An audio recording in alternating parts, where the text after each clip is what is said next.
iwe na-ewunu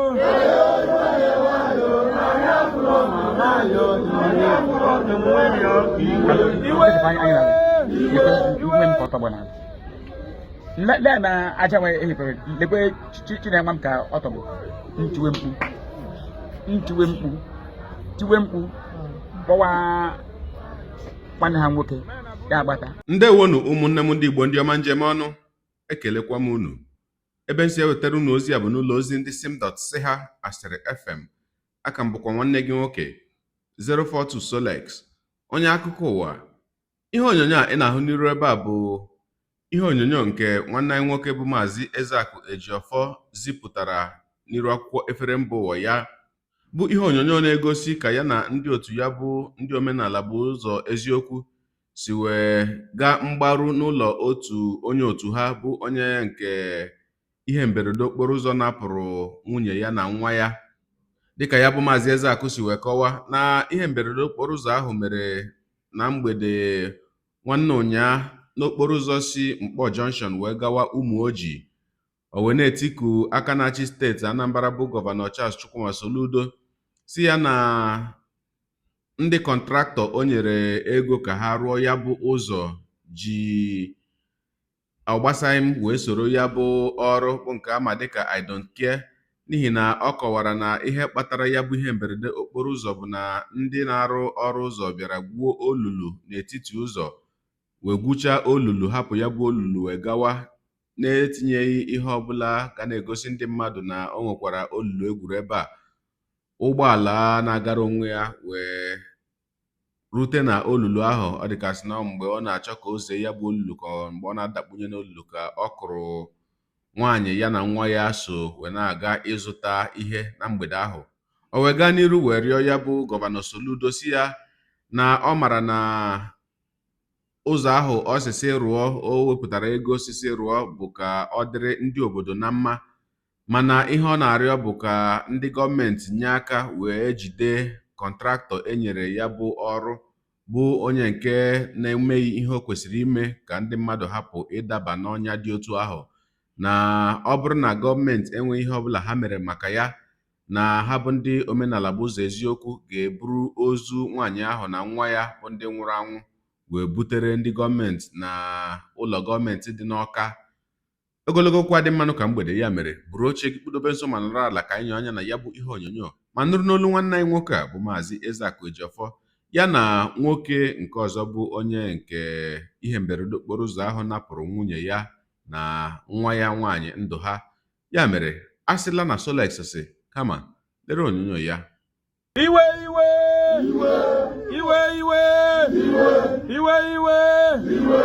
na-ewunu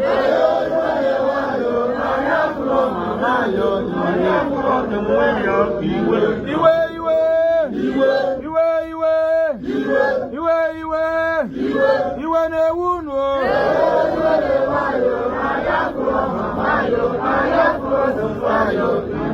omenala bụ ụzọ eziokwu na ndụ. Omenala Igbo bụ ụzọ eziokwu na ndụ. Alụ kwụsị n'ala Igbo. Ọnwụ ike arụrụ a na-akwụsị n'ala Igbo.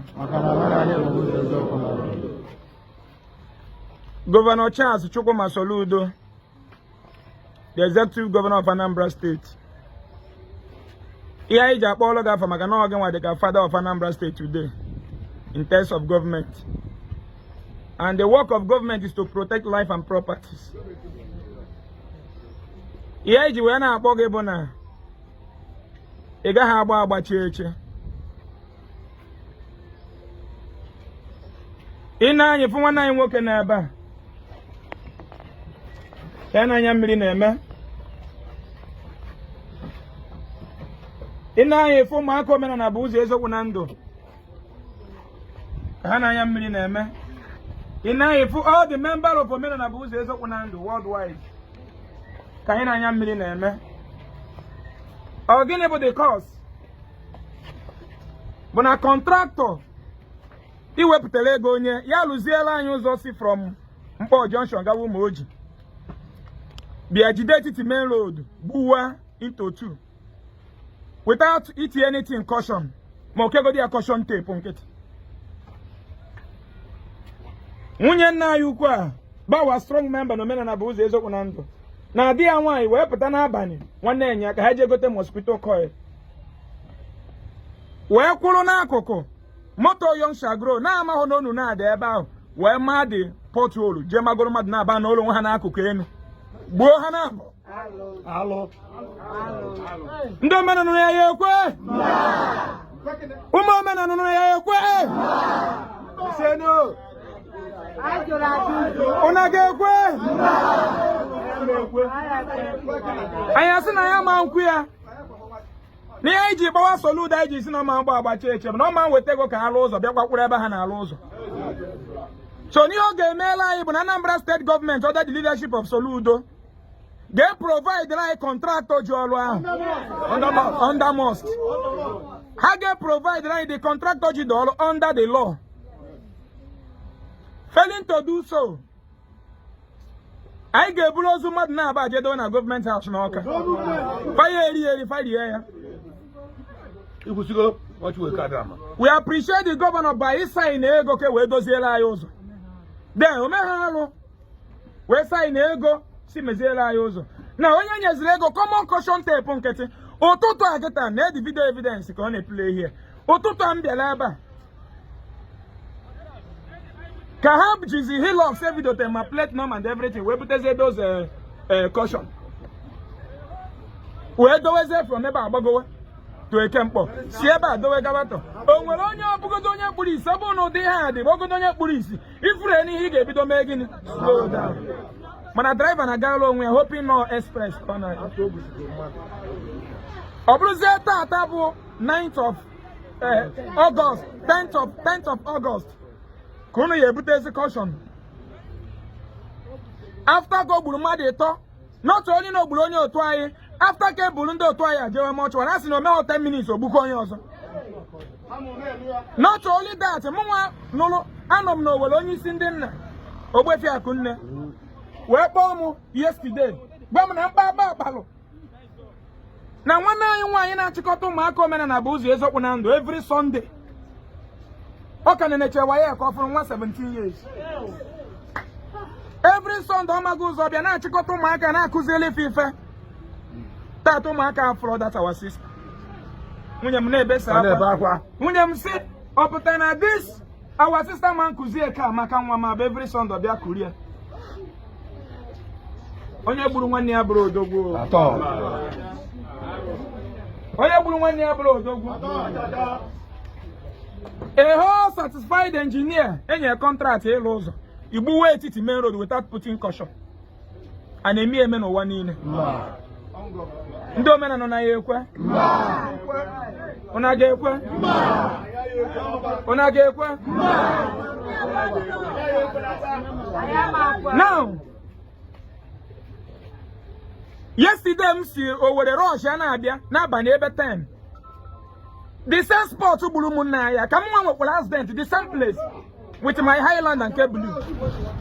Ka m dọji ahụ ole ahụ ka m nwa anyị afụkwuru ya anyị bịa fụ ya n'ike ka anyị dọji ya with onye shuttle bus kpem. Ọ bụ na ọ tipa banye na onwe ka ọ bụ na nnọkwa n'ụlọ ọgwụ. Mana na anụ ihe m na-ekwu Contractor bịara igbusisi ụmụnna ya ebe a mmadụ ịtọ ka o gburu the same day bịakwa igbu nwa Maazị Eze.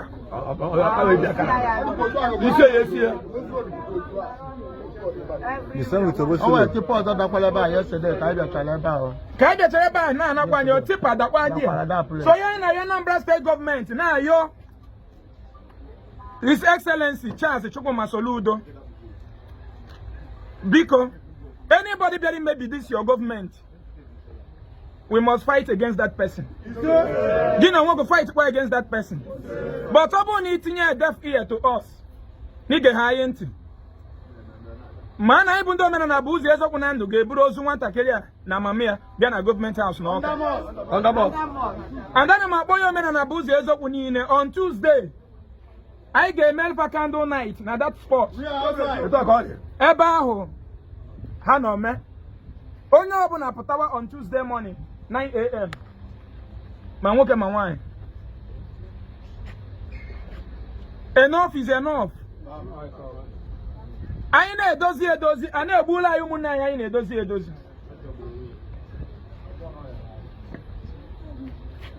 Anyị fụ na ije ụlọ ọgwụ n'obodo a dị very expensive. Anyị bụ ndị omenala bụ ụzọ eziokwu agbakọ akọ n'ụlọ ụlọ ọgwụ. Ụmụ nwaanyị niile na-amụ nwa n'ụlọ ọgwụ bụ free of charge. Nwa onye anaghị ote nko n'iji operation wee mụ. Ndị niile mụgoro nwa na omenala healing hospital maternity onwe bụ onye na-alụte nko. Nwanne anyị nwoke a n'ebe a bụ onye ọrụ akwụkwọ. Onye adazi enu. Ọ dị anyụ mamịrị since over 6 years. Mana last 3 weeks ka anyị mere operation. That ji ihe o ji bụrụ nwoke anyụ mamịrị.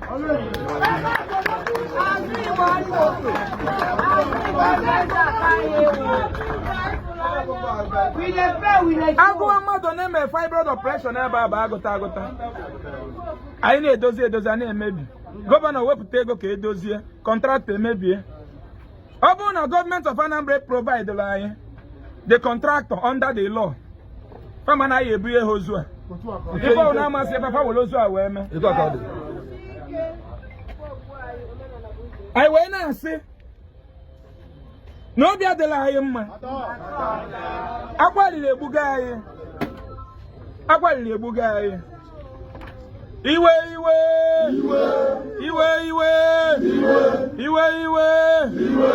na-ewu unu.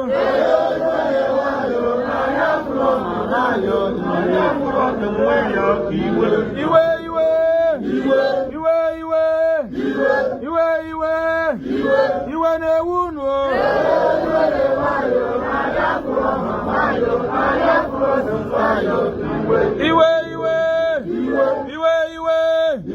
Iwe na-ewu unu.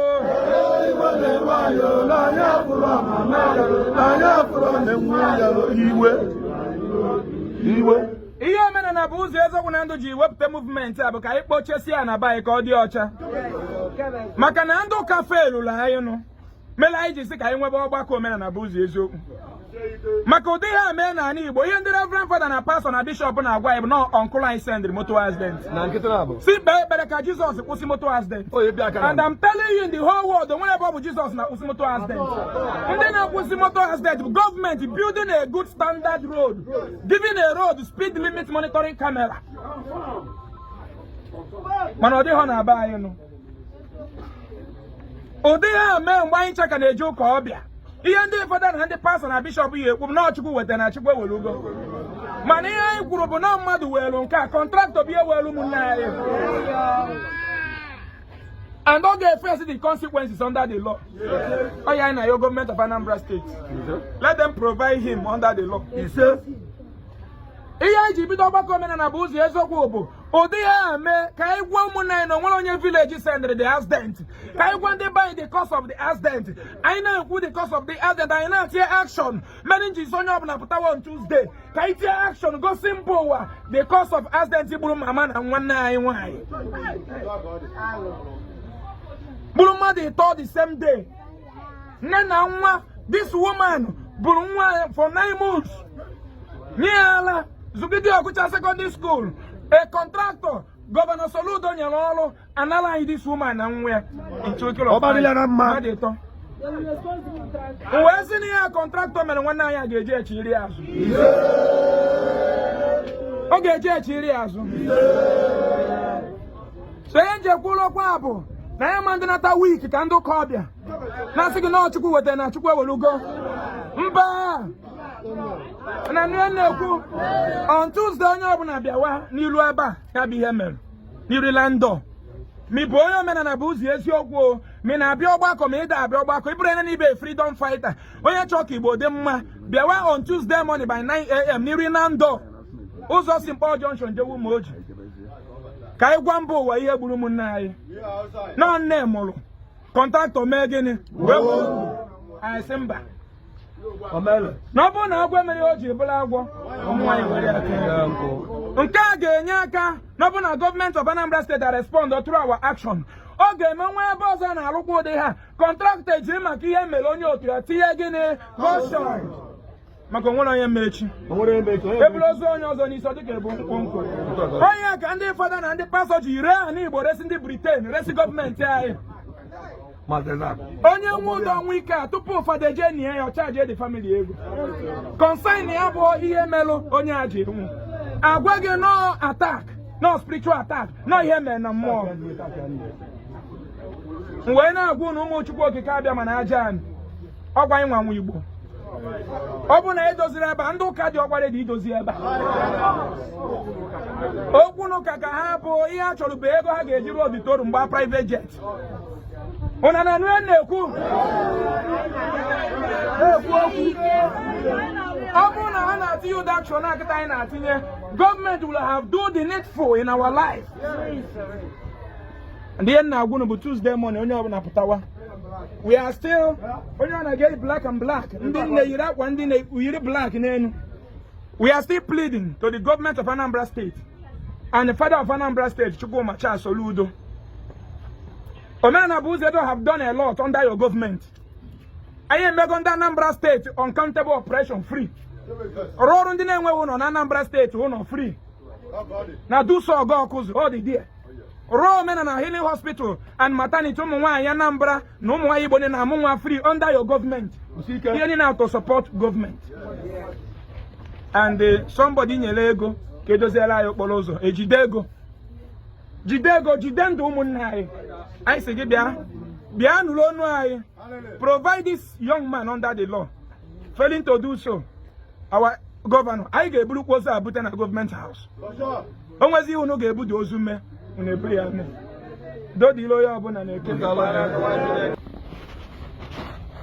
na nwunye mbụ Chinyere Leticia Ọnụọha na Chinyere nwa m Ọnụọha na ezinụlọ m niile bụ na omenala ka anyị ga-emere nzukọ mberebe bus stop anyị mere nchekwube anyị nke ebe m tiri isi ezinụlọ m na-akpọ m n'azụ anyị echereche ha nwere ike ije na week ada nwaanyị Adam bịa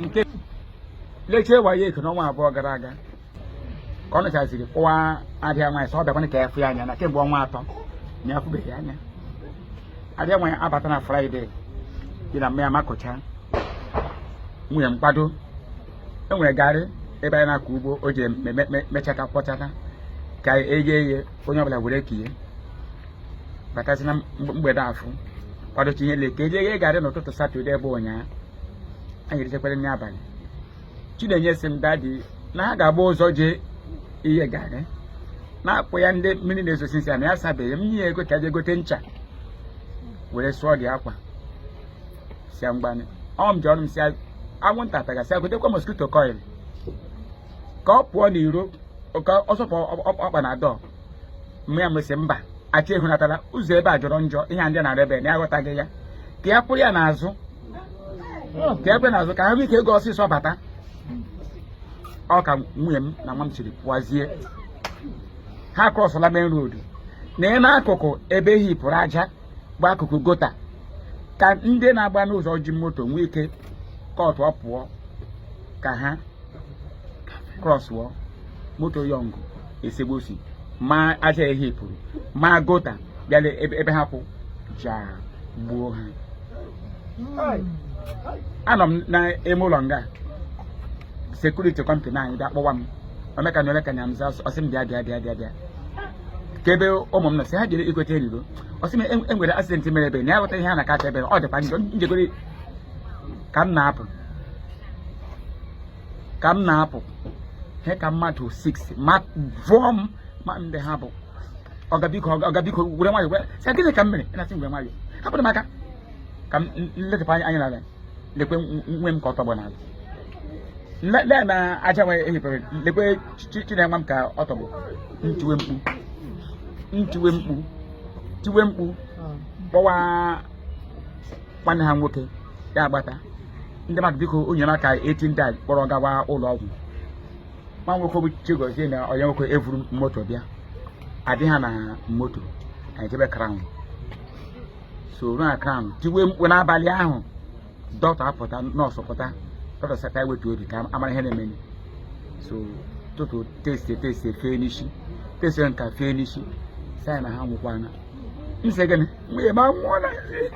We about one. We about one. We about one. Today, as in a Malawa. What boy didn't do banana? Oh, and do a banana. Oh, and do a banana. We have a woman money. Oh, put on one of the moment money. I do. Kakariam. Oh, put it to you. Mam. And we have Otuka, what is it? I will do banana. Sim. No. Kaha. More makia. Na government. Ganore. Makia.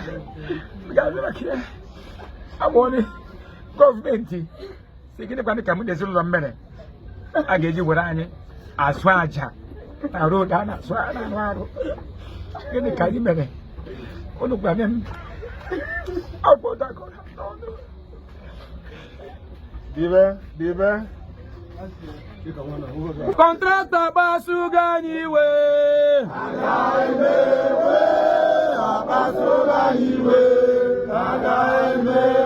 Contractor Basuganiwe.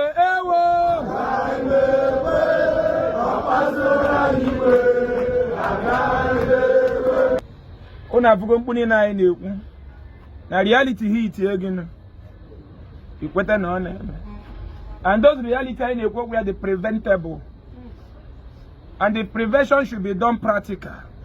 When ihe mere ndị a mere ha practical. Yes. Watch if we cross here, ha cross government road. Mana aja ha ipuru otu a.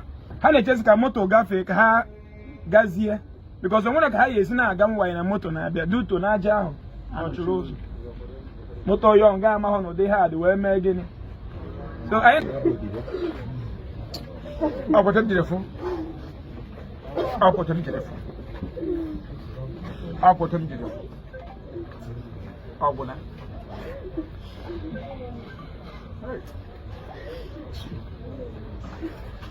Opportunity the phone.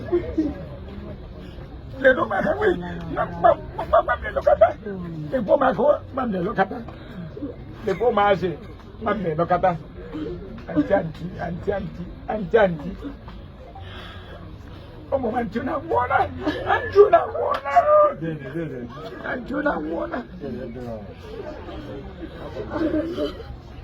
Antuna Mona. Today, Mona. What a bullet today, young one. What my man?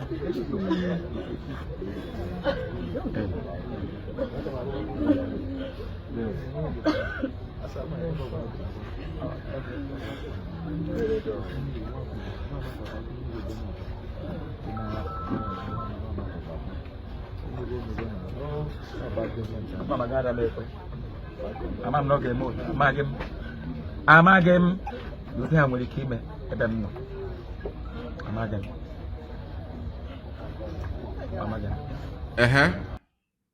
Ọkụ ikirichala ya bụ ihe onyonyo. Na mbụ ana m asị ka mkpụrụ obi ya bụ nwaanyị na nwa ya bụ ndị ihe mberede okporo ụzọ ahụ napụrụ ndụ ha zuru ike na ndokwa. Ise wee na-ekpekwanụ sị ka Chineke kasie ezinụlọ ha obi ma kasikwanụ ndị enyi na ikwu na ibe ha ma ndị omenala bụ ụzọ eziokwu. Ana m asị unu niile ndonu. Ọ dị mma gị onye na-egere akụkọ ụwa m ịmara nlecha isi eme ya. Deere ebumnuche gị otu isi wee hụ ya bụ ihe nke ikiriri ugbu a na ngalaba okwu ka mara uche gị n'ihi na uche onye adịghị ya njọ. Daalụkwa gị na-eso eburu anyị esonye. Ekelekwa m gị na-asị gị jide ka iji. Onye asị ya jide ka o ji ịmara na nke o ji kacha mma. Ekpere m bụ na Chineke nna ga na-anọnyere gị ọpụ gị na mbata gị na-etinyere gị aka n'ezi ihe niile nke ị na-eme. Gị taa bụkwanụ mbụ ị na-ahụhụ onyonyo anyị. Asị gị nnọọ. Onye gị na ya ka nọkwa bụ 042 Solex, onye akụkọ ụwa n'iru akwụkwọ efere mba ụwa. Ya mere ọ bụrụ na ka m mere dị gị mma n'obi nwanne, biko ọ bụ na Facebook ka na Instagram na ahụhụ onyinye pịara m follow. Ọ bụ na YouTube ka na-ekiri ya bụ ihe onyinye pịara m subscribe ya na mgbịrịgba anya n'akụkụ ka ime ike na-enweta ihe onyinye ndị ọzọ ga na-ewetara gị n'ọdịnihu. Igbo ndị ọma njem ọnụ, Igbo mụrụ nze m ọzọ, ekelekwa m unu wee na-asị na ọ ga na-adịrị unu niile mma o. Ise ngwanụ tụsawara m ihe onyonyo a na-atụsara m ya bụ ihe onyonyo na-apịrị maka na share button ya mara gị mma onye nke m. Udo dịrị unu.